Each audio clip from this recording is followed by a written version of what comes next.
Assalamualaikum warahmatullahi wabarakatuh, dan salam sejahtera untuk kita semua. Ada kesalahpahaman yang umum tentang olahraga, bahwa olahraga itu harus intens agar efektif. Bersepeda santai keliling kota, bagi sebagian orang, dianggap bukan olahraga. Olahraga menurut mereka harus mengucurkan keringat dengan deras. Bila napas belum ngos-ngosan, bukan olahraga. Tetapi orang melupakan bahwa olahraga kardio intensitas rendah sangat bermanfaat bagi kesehatan dan kebugaran tubuh secara menyeluruh. Olahraga kardio intensitas rendah dapat dilakukan oleh siapa saja. Bahkan bagi pesepeda antusias dan profesional, bersepeda dengan intensitas rendah mutlak dibutuhkan sebagai bagian dari latihan kebugaran dan daya tahan tubuh.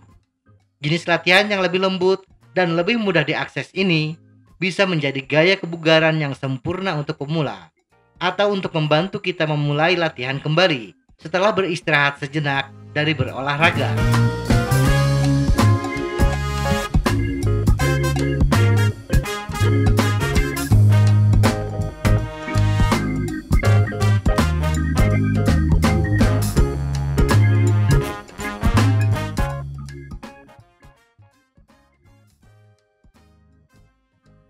Apa itu latihan kardio intensitas rendah? Latihan kardio intensitas rendah juga disebut sebagai Low Intensity Steady State atau LISS.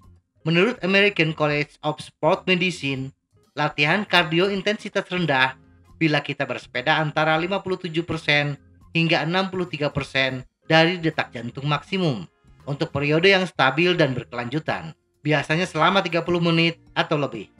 Latihan kardio dengan intensitas rendah memiliki dampak yang rendah dan memberikan semua manfaat kardiovaskular dari latihan tanpa membebani persendian.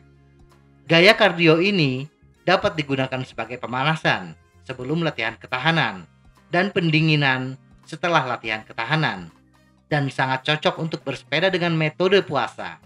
Kardio intensitas rendah juga dapat membantu pemulihan sehabis latihan dengan intensitas tinggi, karena kardio intensitas rendah meningkatkan aliran darah dan sirkulasi ke otot kerja.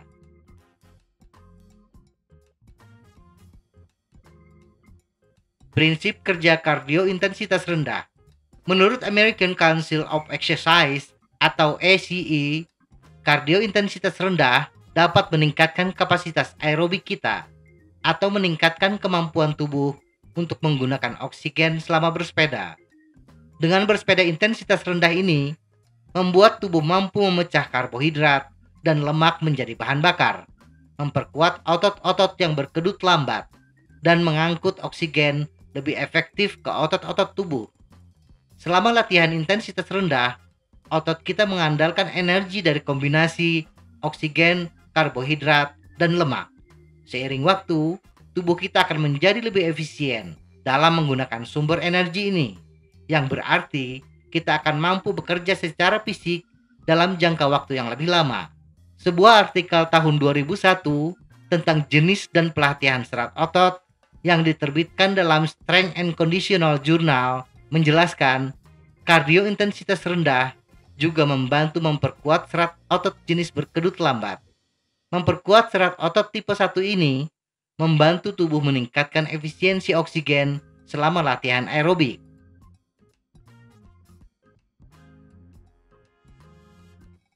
Manfaat latihan kardio intensitas rendah.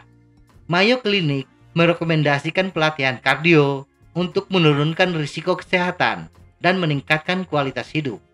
Kardio intensitas rendah dapat membantu memperkuat jantung, paru-paru, otot, dan tulang, sama seperti sesi latihan yang lebih intens.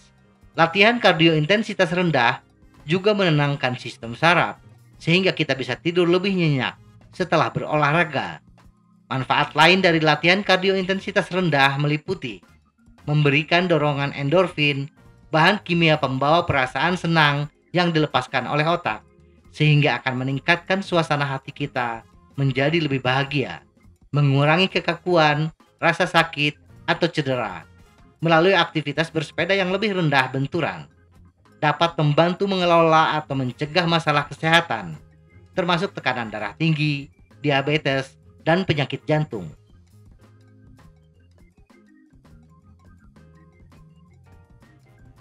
Bagaimana bersepeda dengan intensitas rendah? Banyak cara mengidentifikasi bahwa aktivitas bersepeda kita termasuk intensitas rendah, antara lain: 1. Bersepeda dengan kayuhan yang ringan. Paha, kaki, dan lutut tidak sampai merasakan panas atau beban yang berat. Gunakan gear ringan dan kayu sepeda secepat mungkin yang bisa kita capai. 2. Zona detak jantung intensitas rendah secara umum adalah sekitar 50% hingga 60% dari detak jantung maksimum. Jadi jika detak jantung maksimal adalah 200, kita harus menjaga detak jantung sekitar 100 hingga 120 detak per menit. 3. Hindari bersepeda dengan nafas yang terengah-engah. Kardio intensitas rendah harus dilakukan pada tingkat di mana kita masih dapat melakukan percakapan yang menyenangkan dan mudah dengan teman bersepeda kita. 4. Kecepatan adalah indikator lain seberapa keras kita bersepeda. Agar bersepeda termasuk intensitas rendah, jagalah kecepatan rata-rata maksimal 20 km per jam di jalan datar. 5. Cadence atau jumlah putaran pedal per menit biasanya akan melambat ketika mulai memasuki rute tanjakan. Ini indikasi intensitas bersepeda kita mulai meninggi. Latihan intensitas rendah adalah latihan di mana kaki dapat berputar dengan bebas. Kita tidak akan berjuang untuk mendorong pedal ke bawah. Pertahankan cadence pada kecepatan yang mudah dengan menggunakan gear yang lebih kecil atau lebih mudah. 6. FTP, Functional Threshold Power.